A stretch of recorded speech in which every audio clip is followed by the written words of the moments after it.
Carpetbagger Project, Secret Heroes.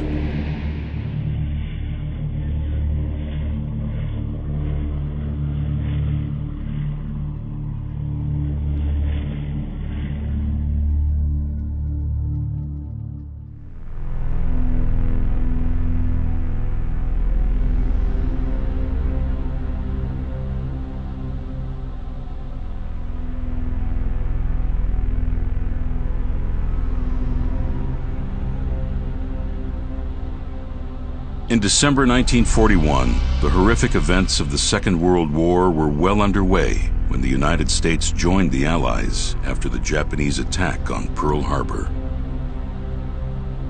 In 1944, the Allied forces were fighting their way toward the heart of Germany. There was a dire need to retrieve intelligence information from inside the Reich.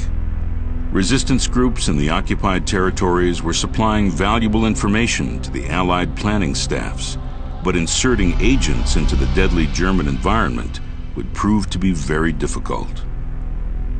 Both the British Special Operations Executive and the American Office of Strategic Services had been training agents for this purpose. Secret agents with a proven hatred of the Nazi regime, and preparations had to be made for their delivery.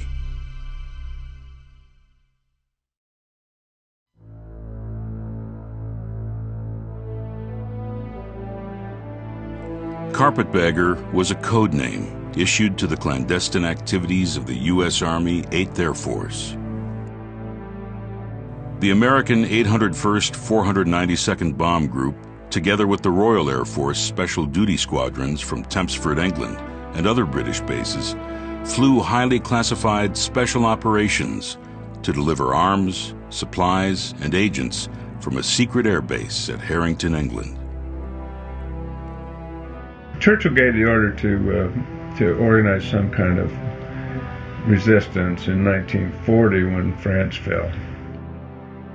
Churchill's original dictate of set Europe ablaze, the resistance purpose under that dictate was that they would lay low, accumulate supplies, train men until D-Day came along, and then when D-Day came along they would sabotage, hinder, harry the enemy as they retreated out of France, and that's pretty much the way it worked out.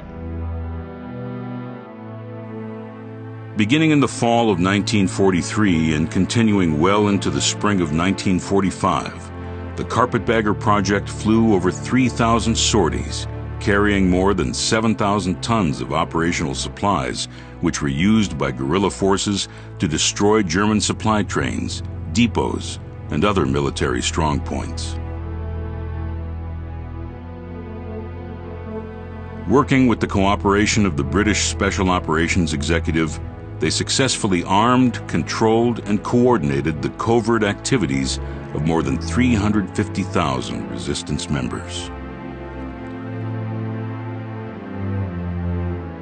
Carpetbagger sorties were solo, low-altitude night missions into dangerous terrain. Enemy anti-aircraft installations and detector posts were skirted as widely as possible in order not to reveal the presence or destination of a carpetbagger aircraft. The operations flew mainly during the 15-day moon period. Moonlight allowed for better observations of drop zones and landmarks. In the early stages of operations, a few missions went out at a time, but during its peak, there were more than 40 planes a night leaving the secret base, Station 179, at Harrington Airfield. The operational cycle of the Carpetbaggers was usually 36 hours. First, the SOE-OSS Special Forces headquarters in London prepared their list of targets based on the requests of the resistance forces and various underground circuits of the Maquis. Once the number of agents and supplies was determined, the requests were phoned into Harrington. The intelligence officer received the call over a scrambler telephone. He deciphered the codes and forwarded the targets to the operation room. The officer in charge pinpointed the exact target location on a large operational map. Weather and atmospheric condition were discussed next. ceiling, visibility, wind velocity, and density. Detailed weather maps of the target area were worked out and brought up to date. The station weather officer advised the commanding officer of weather conditions anticipated in the target areas, and at that time it was decided at which drop zone to send Carpetbagger aircraft. At a final briefing session, the ultimate selection of targets depended on the urgent needs of the resistance forces, available aircraft, weather, and flak conditions. The targets were then assigned to squadrons, and the squadron commanders assigned the targets to the individual crews. A time check was given to synchronize their watches. Navigators plotted their targets on the mission maps, checked the presence of flak from the flak maps, and selected checkpoints and routes for their target. The navigator briefed the crew on the course, the reception signals, the code recognition letters, and the terrain around the target area. The radio operator detailed all signals information, the code letters, the ground challenge and reply letter, the flare colors of the day, the radio beacons, direction finder stations, a list of the aerodrome signals, and the night's bomber code. Meanwhile, the loading of the planes had begun. The target list was forwarded to the OSS liaison officer so that he could draw up a list of required containers and packages. The containers were consigned to the group ordnance officer, who delivered them to the aircraft where armament section men were ready to stencil and load the containers. Dispatchers were briefed on the special packages, agents, and personnel to be dropped. They were controlled by the armament officer and the SOE OSS officers. The agent usually arrived on the field and boarded the plane through the Joe hole just before takeoff. Once the plane was loaded, ready for takeoff, the takeoff order was decided by squadron, or sometimes by target in France, like all the mixer targets would go off first, and sometimes they were interspersed. If there was going to be like 6 to 8 planes to a DZ in the dark, well, then you spaced those takeoffs as good a distance apart as you could, because you didn't want them all arriving in the DZ in the dark. Once the aircraft had its secret cargo, the pilot received the go signal light from the flight control tower and roared off into the night, beginning the 3 to 4 hour flight to the drop zone. After the bombers were airborne, the intelligence officer or head liaison officer contacted Special Operations in London, notifying them of the targets that were selected and the proposed route the planes would take. A crack code was broadcast over the BBC, notifying the underground resistance forces that the delivery was on its way. During the flight, the entire aircraft was blacked out, except for a small light in the navigator's compartment. In Europe, the resistance forces were already heading toward the secret drop zone, where they eagerly waited for the supplies and agents. After receiving the proper ground reply and identification of the target location, the bombardiers signaled the release. The Joes were dropped first at a true altitude 300 feet, just short of stall speed. The containers and packages were usually dropped at 600 feet, at 135 miles per hour. Completion of the drop depended on the perfect coordination at the target between the air crew and the reception committee on the ground. Resistance members collected the canisters and packages and escorted the agents off to hidden locations. They also buried parachutes and covered up any evidence of the drop zone. After they completed the drop, the Carpetbaggers returned to headquarters as quickly as they could, trying to avoid enemy encounters. The returning Carpetbagger crew was interrogated by the S2 in the debriefing room at Harrington. A secret operation report was filed by the intelligence officer. After completing the missions, the crew retired to the mess hall for food and whiskey ration. The whiskey ration was dispensed by the squadron medical officers, and it was possible to save them up in case a double or triple shot was required. We always got debriefed, when we come back, and So the first thing that happened when we walked in the operating room was the medics were there with a double shot of scotch. And finally they decided to not give us that scotch till after we got through debriefing us, because we shot down more airplanes than the Germans had a few times. The doctors were there to give us our double shot of scotch to kind of simmer us down, but they simmered us down too much.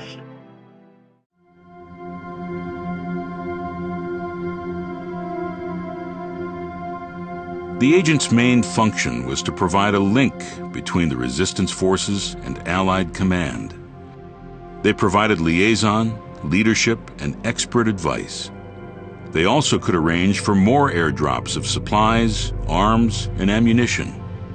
The SOE established training schools in remote locations where each agent underwent training for paramilitary, wireless communication, weapons, parachuting, and other trade crafts. The agents were referred to as Joes or Josephines, or even Janes, and were mainly controlled by the OSS and SOE. The agents were delivered by the OSS from London and other locations to Harrington. Upon arrival, the agents went to dressing huts and were fitted with a loose-fitting jumpsuit. They were then supplied with guns, knives, a compass, money, a folding shovel, rubber-soled boots, helmets, goggles, a parachute, silk maps, personal papers, and items exclusive to each mission, information, radios, and other equipment. Before takeoff, the Joe was briefed again and supplied with pills, some lethal, some for air sickness, sleep, and to combat fatigue. The Joe was also searched for any incriminating information that might divulge the Carpetbagger Project or the location of Harrington Airfield. After gearing up, the agents waited to be escorted to the aircraft. Some of the Joes took the flight as a lark, while others sat quietly and said very little. Some jumped alone. Others went as teams and larger insertion groups. Once the agent was ready to go, a car would pull up to the waiting aircraft and the agents would climb aboard. Then, given another green go light, the plane would depart on its clandestine mission. Until the aircraft returned to Harrington, it was not known whether the insertion was completed or not.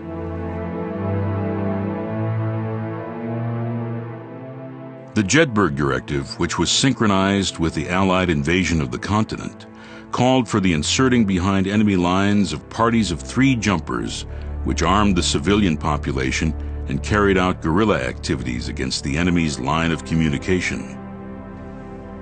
The Jedburgh teams were comprised of 3 agents, a senior officer, an executive officer fluent in multiple languages, and a non-commissioned radio operator. A total of 93 Jedburgh teams were inserted. The Jedburghs are probably the most famous part of the entire operation.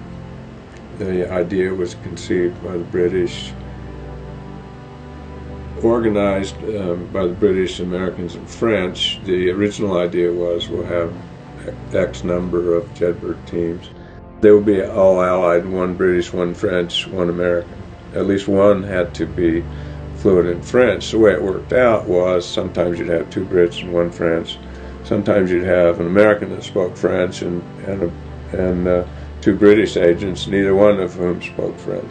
Kind of a hodgepodge there, but they were effective. They were quite effective in what they were designed to do. What they were designed to do, what their mission was, they would go in, organize, instruct, and keep whatever Maquis they could be in contact with. They were the counterpart of the organizers that the British had set up in their circuits.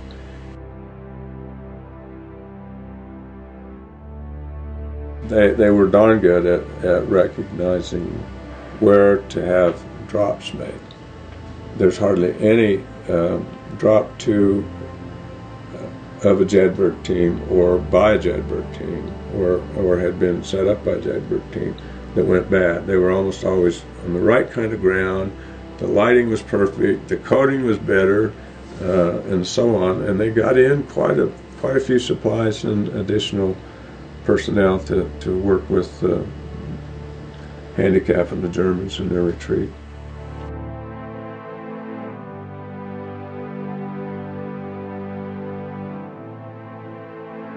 Perhaps the most prominent agent inserted by the Carpetbaggers was Violet Szabo.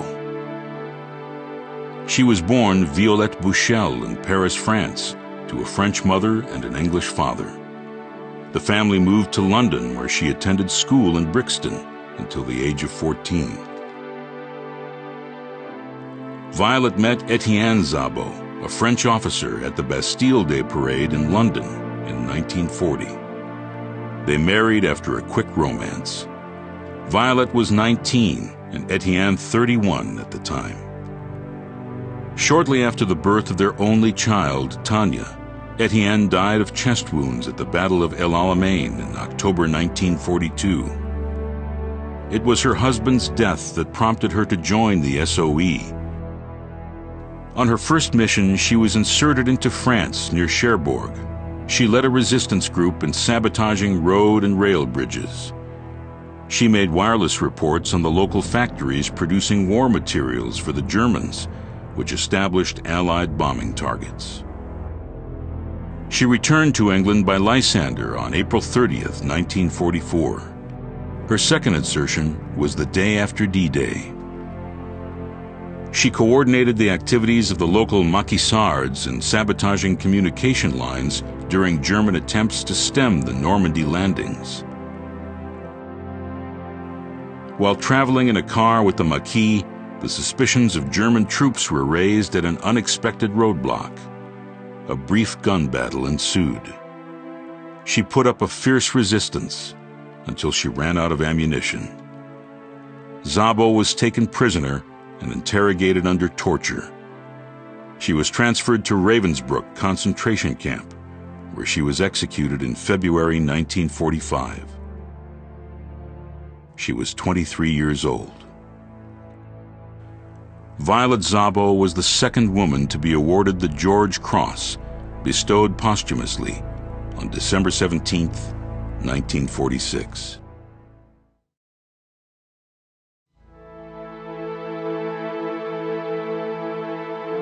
The female agents, there were probably as many as 10 that went out from Harrington. I think we found about 5. The two most famous ones would be Violette Szabo. And then there was Nancy Wake. She was inserted by Van Zyl crew in late April of '44. She was inserted with Major Farmer to set up a circuit, start getting the Maquis organized, train them, receive parachute drops and stuff like that. Nancy had started with French resistance in southern France, left there when things got hot for her because Gestapo was looking for her, made it to England, got some training, and went back in as an organizer. Had a number of close calls. She was under fire several times. Every man who reported any of her doings said that she was absolutely amazing under fire, cool, took care of the wounded, organized the Maquis, did courier work, bicycle work, getting messages back and forth between the Maquis groups. Great woman, great story.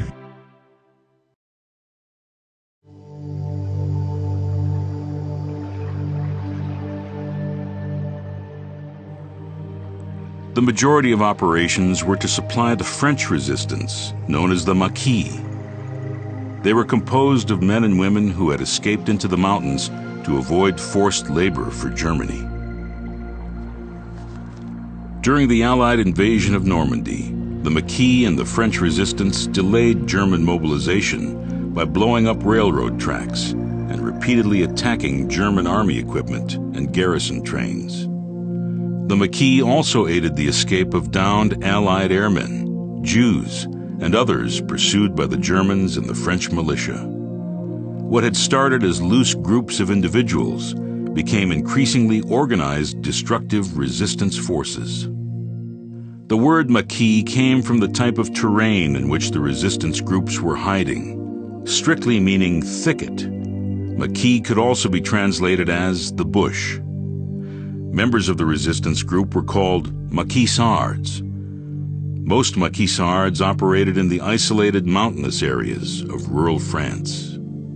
Individual Maquis circuits were identified by a specific code name. Usually, the name referred to a corresponding location or occupation, for example, wrestler, jockey, or headmaster.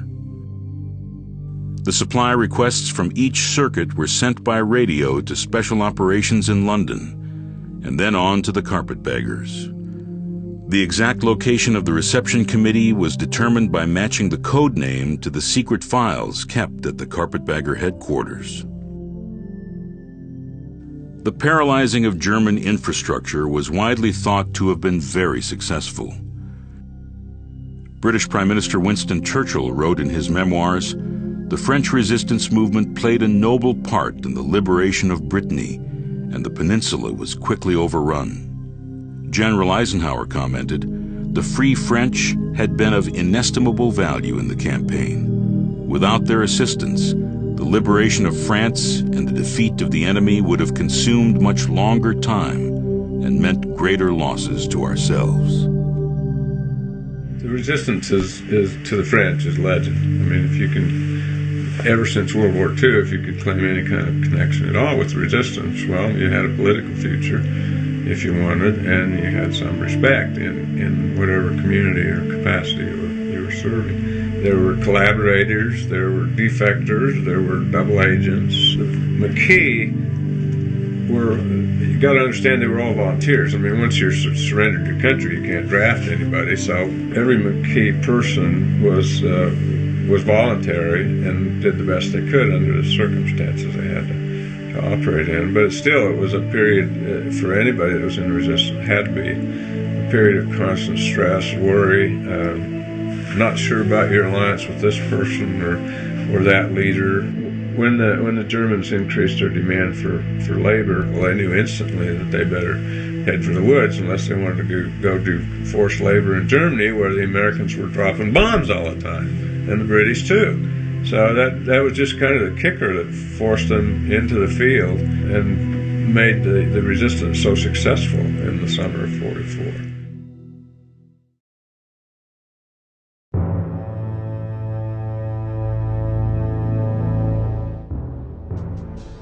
The B-24 Liberator was employed in operations in every combat theater during World War II. It was manufactured by Consolidated Aircraft Company at San Diego and Fort Worth, by North American Aircraft Company at Dallas, and by Ford Motor Company at Willow Run. There were 31 variations of the B-24 Liberator, which were identified alphabetically. It was built in greater numbers than any other Allied bomber in World War II, a total of more than 18,000. The B-24 still holds the record for the most produced military aircraft. The first Liberators delivered to the carpetbaggers at Harrington were B-24Ds, arriving in November 1943.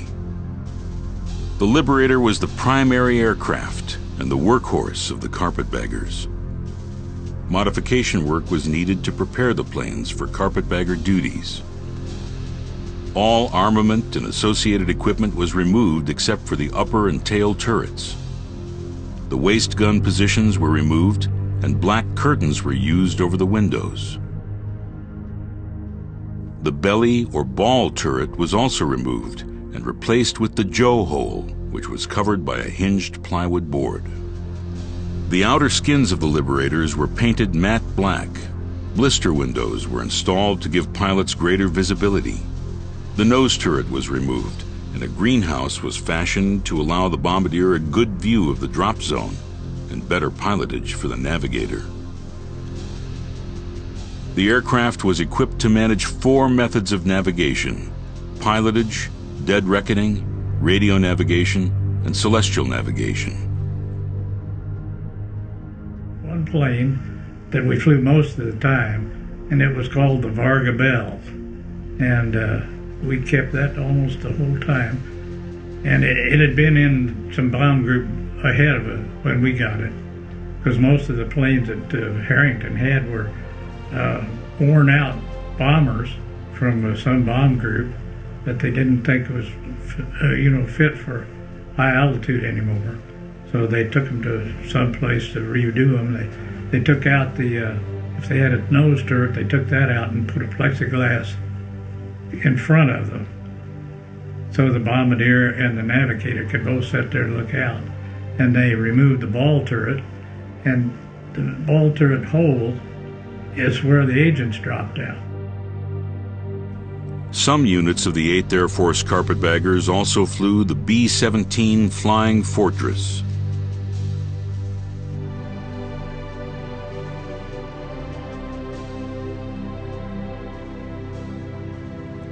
Among the heavy bombers, the British flew the Halifax, Sterling, and Whitley.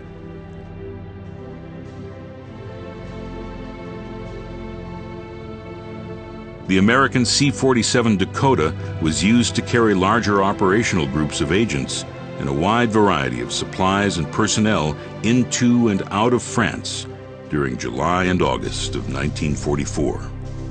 The Norseman was used for local transportation of commanding officers and staff.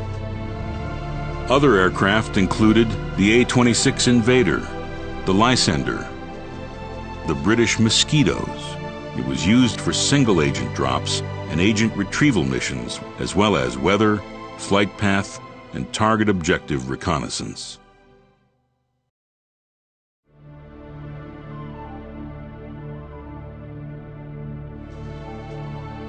Built by Consolidated Aircraft and completed on July 26, 1942, the U.S. Express was one of the original heavy daylight bombers flown to England by the 93rd Bomb Group, 329th Bomb Squad, in September of 1942. On November 15, 1943, it went into Burtonwood Air Depot at Burtonwood, Lancashire, England for modification to Carpetbagger configuration, and was received by the 36th Bomb Squadron on December 20th, 1943. They went up to the depot, worked on how they were going to modify this plane to do the same things that the Sterlings and Hudsons were doing for the British. The modifications in the front of the plane were probably more sophisticated. They had to have, for example, a button to give the dispatcher in the belly and then the green light, and that's when the Joes would jump. They would jump, and the static lines would break loose. The dispatcher would draw all the static lines back in, close the Joe hole, and they'd take their route. In the summer of '44, up until early August, they would take a zigzag route and drop leaflets over villages and towns on the way back. The preferred aircraft of the Jackson crew, the U.S. Express successfully completed numerous missions throughout the duration of the main Carpetbagger operations. On March 10, 1945, the nose wheel locked on landing, causing it to crash and burn at Harrington.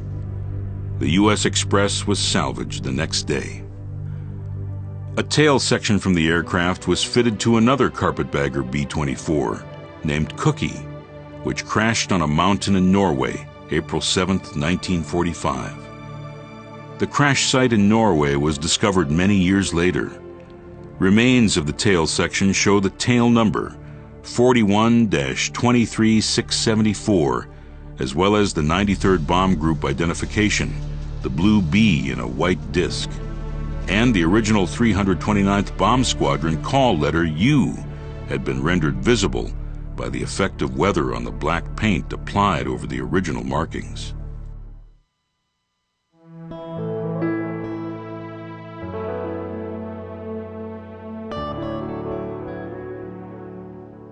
First Lieutenant James M. Jackson. He was a member of the 36th Bombardment Squadron, 801st 492nd Bombardment Group Heavy, U.S. Army 8th Air Force. Jackson was pilot of the U.S. Express and other aircraft. My dad was born in Jacksonville, Texas, a small town just south of Tyler, and he got his private pilot license probably around 19 or 20 years old, and two of his brothers, Bill and George, also got their license. And he went to the University of Texas at Austin, and when a European war broke out, he and a bunch of fellas got in a car and headed to Canada. They were going to join the Canada military, but they got up there and they didn't have their birth certificates, so they all came back. Jackson trained at Gardner Field, Taft Field, and the Miraloma Flight Academy. Upon graduating on January 3, 1943, he received his commission in May of 1943 from the Army Air Force Advanced Flying School at Stockton Field, California. While attending flight training in Southern California, Jackson met and married Eleanor Harris. Eleanor, being a skilled artist, was allowed to paint the nose art for the Jackson crew's original B-24, the Dixie Dumper. She also drew the pencil sketch poking fun at the young cadet Jackson getting his wings. Mother was a great artist, and she could draw people in 15 minutes. And she did one of Daddy after he got his wings, and it's a real pretty gal looking at his wings, and it says, "Oh, Jimmy, wings. Don't tell me. Let me guess. I know, you're a yard bird." She wrote to Daddy all the time, and lots of times she would have a gal on the front of it, of the letters. And then when she would get letters back from him, she noticed that they were all censored, and there were officers of the crew that censored the letters.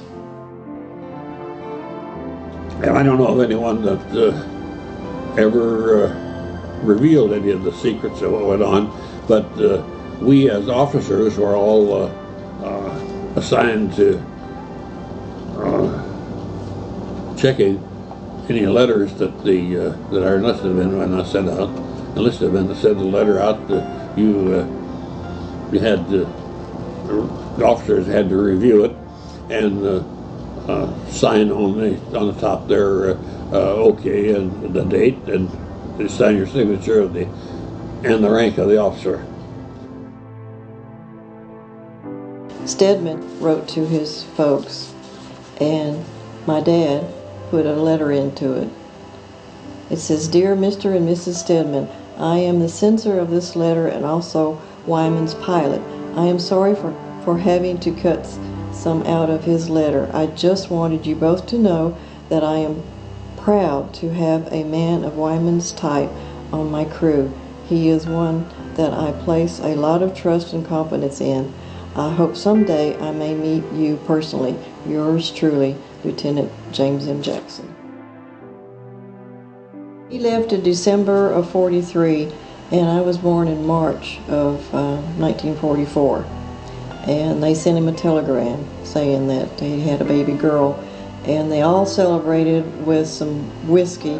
We got a fifth of whiskey, and we celebrated. He and the radio man and I went out and celebrated. And we went into the colonel. Of course, the two colonels in our outfit were nice enough guys, so we went in their barracks and had a drink with them. Lieutenant Jackson says, "No, don't you guys ever do that again to colonels." We went in with our bottle and gave him a drink. And he says, "That isn't how you handle colonels. You handle them with good gloves on," he said. But we went in and gave him a drink, and I think we had a bottle. 3 of us got by with it. We got rid of it. I didn't know I could drink so much until I got in service. So they celebrated my birth. Jackson first met up with his crew at Topeka Army Airfield.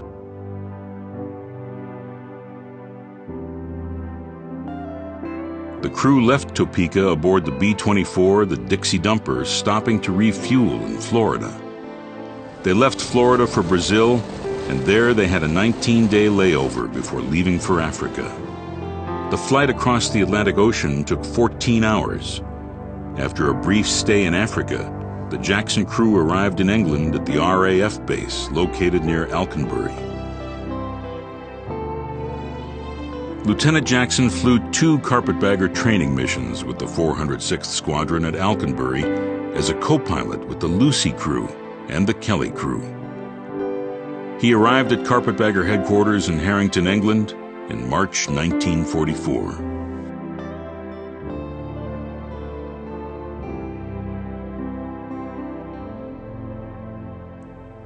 The standard crew of the Liberator was usually 10. Due to modifications required for carpetbagger missions, the crews were normally 8.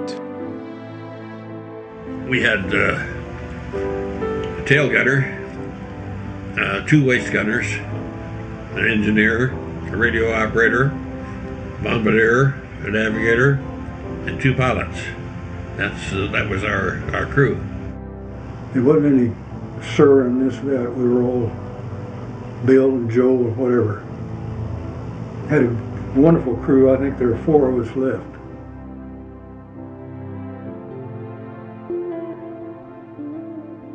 Sergeant Everett Widener was trained as a radio operator and also top turret gunner on the Jackson crew. Kids will be kids, I guess. Anyhow, going from Berlin, South America to Dakar, Africa, there was about pretty close to 12-hour flight there. And we got out there on the water, and I don't have any idea how many hours we were into the flight. But I got a bellyache and I had to do something. Well, we had a galvanized bucket. I lined that thing, just lined the heck out of it. I've done my job, and what do I do with it now? So nothing to do but throw it out the window, because those windows were open, see. Worked out beautiful.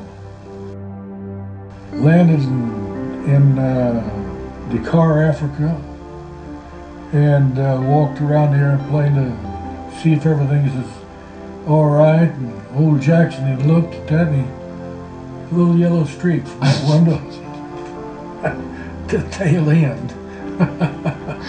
He said, "What the heck is that?" I had to answer him, so I confessed what it was. I said, "Well, we're going to have to clean that off." Sergeant Wyman Stedman received training in mechanical engineering and was the engineer as well as a backup gunner on the Jackson crew. And I just thought Lieutenant Jackson was one super person. He just didn't get excited. He just took things as they went, and he was very calm under a crisis, and he just did a good job as commander of the ship. Once a month we'd have to go down to the hangar and take crash lessons if we plane crashed in the sea, you know, and he would always, I always got such a kick out of him. He'd get up after we had our training and he'd say, "Now, this is how we're going to do it." He says, "I'm the commander of the ship. I'll be the last one out."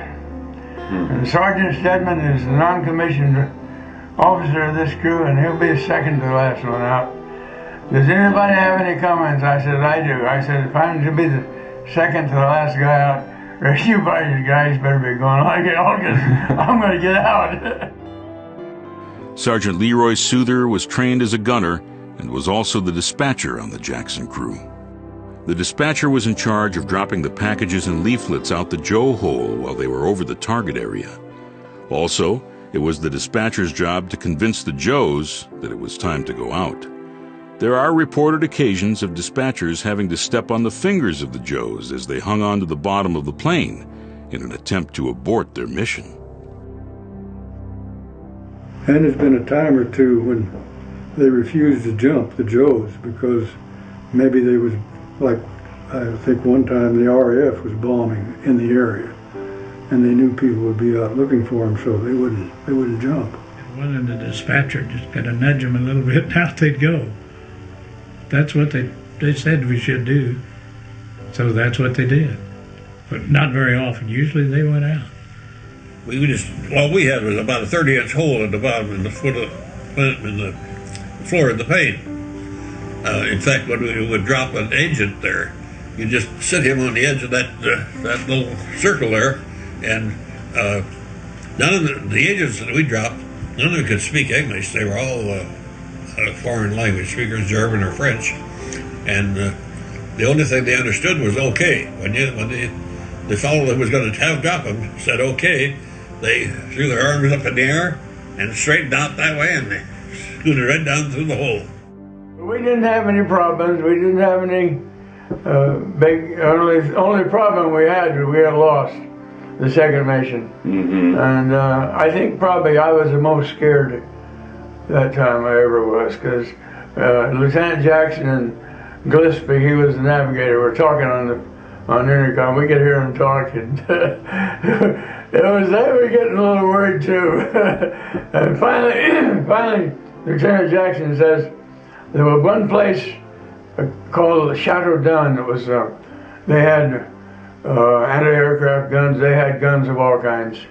Well, Lieutenant Jackson said if we could go over a place and they throw everything at us, that's Chateau Dun. Well, about a half hour later, here come everything flying up in the air. I guess the kitchen sinks and everything.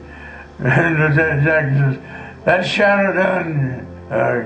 Oscar, get us home now." So Oscar did a layout on however he does it, and we were at Chateau Dun, and he got us home then. But Lieutenant Jackson and I always figured we're special friends. He always come to me when there was a problem, and I'd go to him, and I always thought the world of him. He just was just a plain nice guy. He was credited with 35 heavy bombardment combat sorties, starting March 10th, 1944, and completed August 2nd, 1944. All of these sorties were lone sorties and were flown during darkness of night. All sorties were classified carpetbagger operations, and most were completed successfully without major incidents or casualties. Jackson was rated excellent by his squadron. He was awarded the Distinguished Flying Cross and the Air Medal with 3 oak leaf clusters. Lieutenant Alfred C. Emmert, also known as Ace, was the original bombardier of the Jackson crew. He later transferred to the Broughton crew, which in the end would be a fatal move.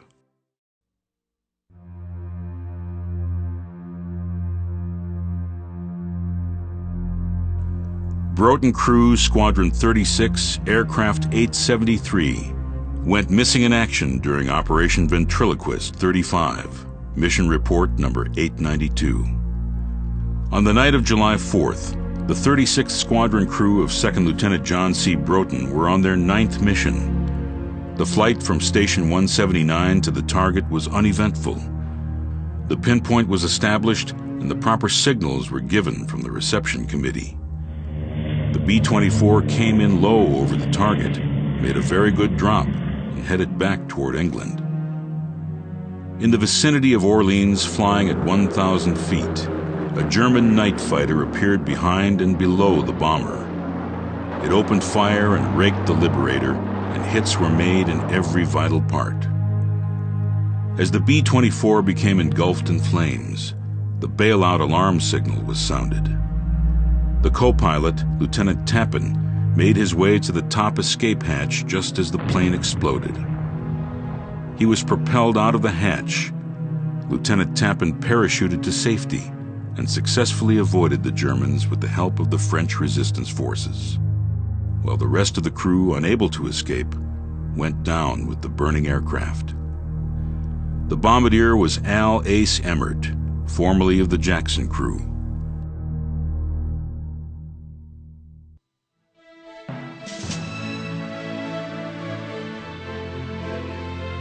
The men on the ground crew were the unsung heroes of the air war. They worked outside in the worst conditions, keeping engines and planes in top condition. The ground crew felt fortunate to be working in daylight under the secrecy of Harrington. On the whole, they were lucky that they could work in daylight, fairly good conditions. That climate's not terribly hot to work in, although it is quite damp. They kept those planes flying and had a very good record with those planes. A lot of those planes were stitched up with replacement pieces from the daylight crews where flak had opened them up or put a hole in them. We've sustained a few holes in the airplane, but nothing very serious. Yeah, that was at night, and They pretty well lit up the sky with those flak guns. You'd see just puffs of black smoke, you know, when it exploded. I don't know whether I imagined it or whatever, but I used to think that you could smell that powder in the airplane. I think probably is so. It was a tough job to keep those kind of planes flying, keep them in good order, but they did. They did a real good job. Look at the rank on all these guys, and they aren't over 20. Most of them are under 25. And so there they are, you know, chief masters at 21, 22 years old. Quite a bunch. The crews had never experienced such security or secrecy as was demanded in the Carpetbagger Project. If people were told that if they were ever found revealing any of the information that went on with the Carpetbaggers, with the 801st Bomb Group, that they would be court-martialed. We trained as a bomber at a high-altitude bomb group, and then we come in and then we want to do this low-altitude stuff at night. It was just really a surprise. We thought, oh my gosh, what are we getting into here? Tent City at Harrington served as a home for some of the Carpetbagger crews. Some of those 856 squadron lived in tents. They called it Tent City. We had a little iron stove right in the center of the tent, which we could fire up with some coal they furnished us. It got pretty cool in there, though. When we first got to Harrington, it wasn't bad, but then it started getting really colder, you know. Got up there in December, I think it snowed a couple times, which wasn't too pleasant. But those tents we had our cots lined around the outside edges of the tent. Sergeant Leo Red Monahan was a photographer for the Carpetbagger Project with the 850th Bomb Squadron. He received his military combat and aerial photography training at Mountain Home, Idaho. He lived in a tent at Harrington, Station 179, for the duration of Carpetbagger operations. Monahan photographed all aspects of life on the secret base with over 3,000 people. Off-duty activities at Harrington included church services, eating at the mess hall, mail call, getting paid at the payroll tent, checking out the library, listening to music, and raising puppies and pigs. Everybody had a bike, and we'd go on pub runs to nearby towns, some as far as 10 miles away. If you had a bicycle, you could move around pretty good. Otherwise, you had to walk or hitch a ride on a truck somewhere. The Carpetbaggers were a very close-knit organization and developed a long-lasting respect for each other.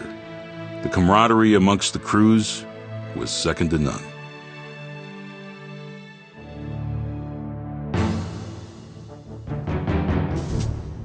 The packaging and storage station for the Carpetbagger Project was at home, about 50 miles from Harrington. Blended into the English countryside, well hidden from the air, home was inaccessible to railroad facilities. The logistical problem with getting the cargo from the packing station to Harrington was solved by trucking the supplies to a nearby railroad station. The supplies were then delivered by rail, unloaded, and trucked to Station 179. Every day, 10 officers and 350 enlisted men worked long hours at the railroad stations and at home, loading and unloading thousands of rounds of ammunition, weapons, and supplies. According to the daily messages from the underground centers, the daily packing orders were worked out in London and brought by a courier to home, increasing in volume as the guerrilla forces in Europe increased in numbers. Occasionally, the daily packing schedule consisted of over 400 items needed at the reception places on the continent. Trained research personnel had designed special types of cylindrical containers with a shock-absorbing buffer on one end. The H container consisted of 5 individual cells and carried a variety of items. Very often, one of the cells was packed with rounds of ammunition, while the next cell contained boots, socks, and other clothing selected to fit the style in France. Other containers were also used to carry gasoline and jerry cans. Longer items, like rifles, were placed in the hollow one-piece shells of the C container. Clothing and other items were usually placed around the item, with instructions in French on top. Medical supplies, blood plasma, radios, and other breakable items were put in tins and baskets that were then placed inside wire boxes covered with canvas, called panniers. The heaviest demand of the resistance was for bazookas, carbines, rifles, Sten guns, small arms, grenades, and other items especially designed for sabotage. In another section at home, other material which could not be packed in containers was processed in a different way. Explosives, for instance, had to be handled very carefully. Radio sets and other fragile items were packed in panniers stuffed with moisture-resistant fibers and corrugated paper to help them withstand the impact from the drop. A separate cutting and sewing section was working day and night to provide the harnesses necessary to attach parachutes to the packages and containers. The parachute section provided the chutes, and the packing section prepared the supply requirements of the day for shipment. In the course of its operation, Holmes sent close to 75,000 cargo chutes and personnel chutes on their way to the continent. Loading orders specified the load each plane was going to carry according to the needs of the resistance group to which it was going. Then parachutes were picked up, which were attached to the bucket ends of the containers prior to takeoff. Once fully loaded, the containers could weigh up to 300 pounds each. Under heavy guard, the supply depot at home packed thousands of weapons daily. Men worked around the clock, meeting the needs of the underground resistance in Europe.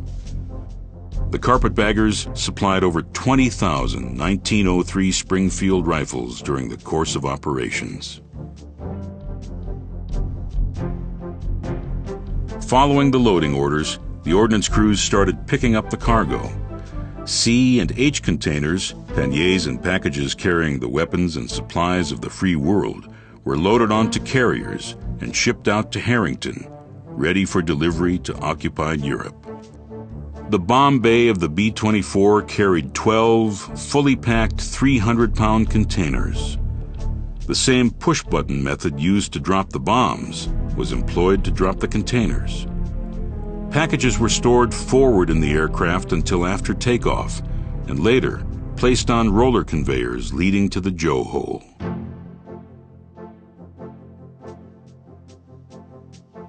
The propaganda part, that was another thing that was started by the British, and the way they used it, it was scorned by Bomber Harris. He said, "We're just giving the Germans toilet paper," but it did allow the crews that were in training, they could go over fairly safe areas and drop leaflets and kind of get the gist of what a full mission dropping bombs would be. The Carpetbagger part of it, and I think they dropped several hundred million leaflets. The Carpetbagger part of it started on day one. That opened up for the Carpetbaggers a little tiny part of their operation, but it was deemed essential too, so it was important.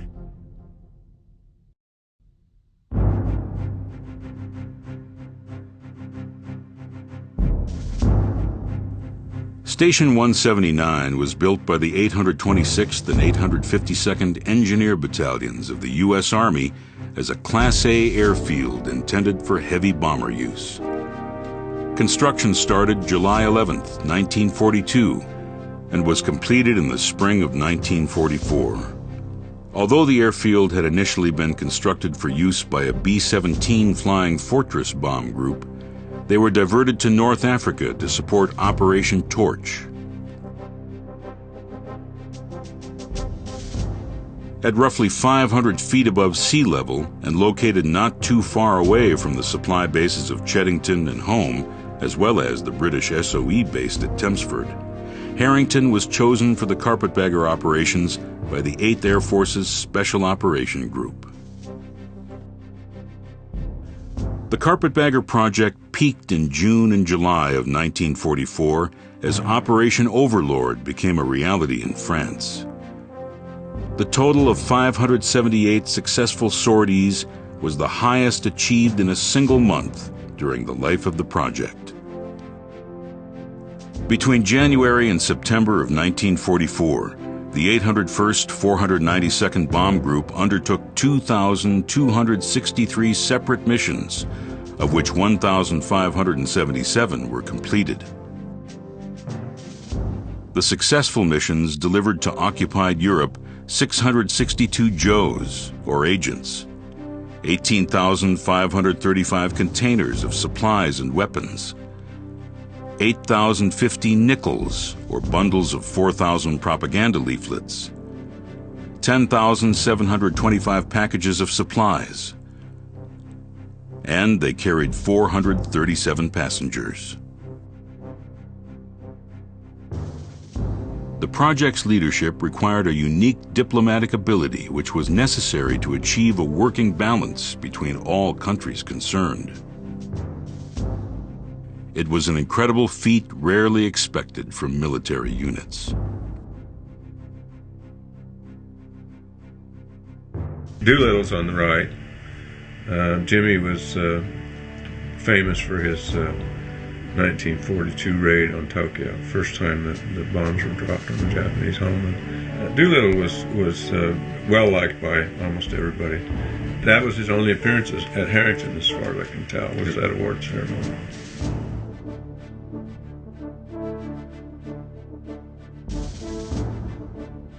Heflin was the original commander. Fish was his deputy. When Heflin couldn't be there, I think like at the end of August of 44, Heflin's mother died and they gave him leave to go back, and Fish took over. And then several weeks later, Heflin came back, and so Fish went back to being deputy. And they were in the anti-sub squadrons. They worked with getting it set up in the early period of November, December. A lot of them flew missions on into the middle of June or July of 44. Fish was quite instrumental in gathering up a lot of the history of the group when the association was formed in the mid-80s. Really a great guy. The glue for the group at that level anyway. Due to General Patton's fuel supply problem in France, it was decided that the Carpetbaggers B-24 Liberators should be used to fly gasoline directly to forward airfields.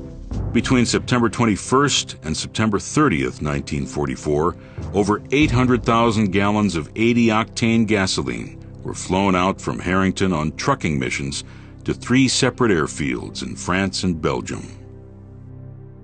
The Carpetbaggers continued to deliver supplies and agents and performed night bombing missions until May 7, 1945, when Germany finally surrendered. The 492nd Bomb Group deactivated on October 17, 1945.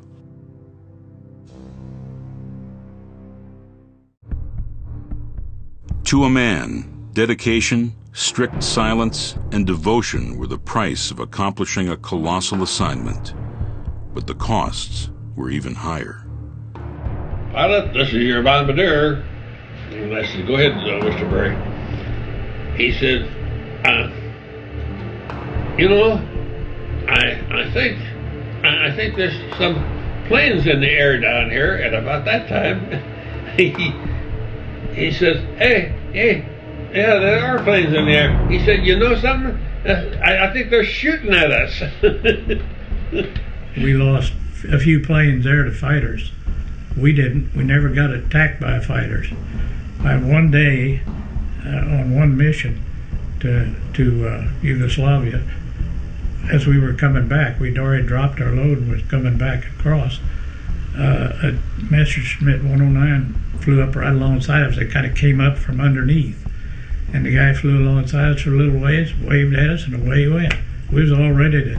The waist gunners were standing there like this with their guns trained on him. But he took off and we went on back. Unfortunately, not all carpetbaggers returned home.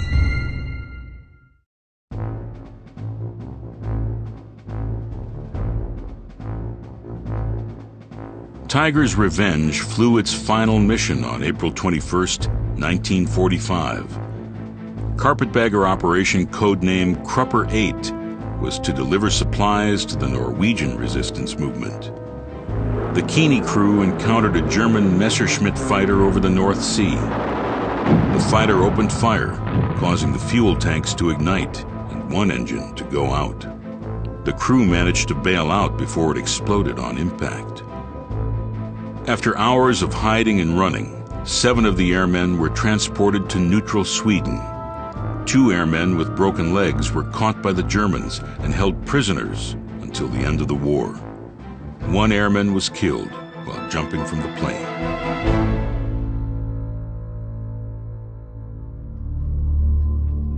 "208 American airmen gave their lives flying from Harrington Airfield.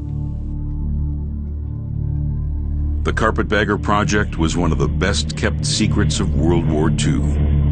It remained classified for over 40 years after the war.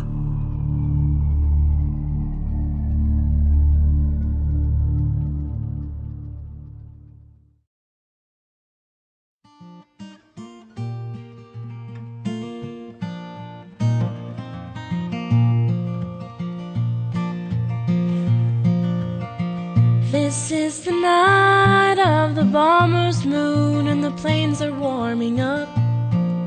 The crews are tense in the briefing room. There wasn't time to sup. The night is cold and bleak and old, and terror is its lot. This is the night for the bombardier, but not without his pilot.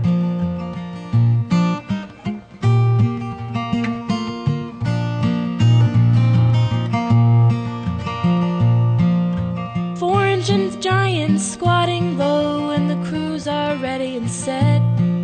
The men are eager to meet the foe and end the fighting yet. There's still a score for these B-24s, forevermore to settle. For this is the night of the bomber's moon, and the bombers are in fine fettle. This was the night for the bomber's delight, and blood was on the moon. The sun rose red from revenge well fed, and the city died quite soon. The planes came back with pulls from flak, but merriment within. 80 went out with the bomber's moon, and 80 came back in.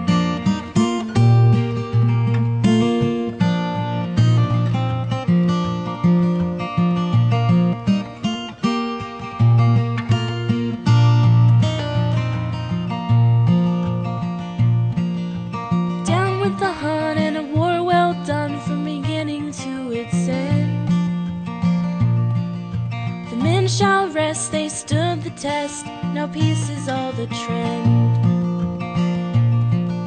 And that was the night that the bomber's crew struck a final blow for the red, white, and blue.